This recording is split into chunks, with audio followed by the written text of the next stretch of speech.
తెలంగాణ రాష్ట్ర ఏర్పాటు పట్ల తనకున్న నిబద్ధత నిన్న మొన్నటిది కాదని జనసేన అధినేత పవన్ కళ్యాణ్ స్పష్టం చేశారు.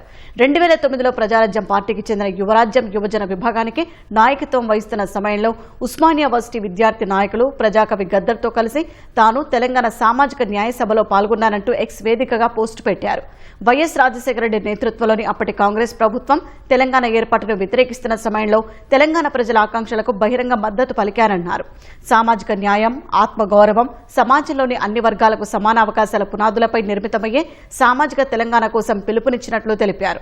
తెలంగాణకు తాను తెలిపిన మద్దతు ఎన్నడూ రాజకీయ ప్రయోజనాల కోసం చేసినది కాదని, అది ఒక దృఢమైన నమ్మకం, ప్రజల ప్రజాస్వామ్య ఆకాంక్షలను గుర్తించి గౌరవించాలనే సిద్ధాంతం నుంచి పుట్టిందన్నారు. అప్పుడు తీసుకున్న ఆ నిర్ణయమే తెలంగాణ ప్రజల పట్ల తన అచంచలమైన నిబద్ధతకు నిదర్శనమన్నారు.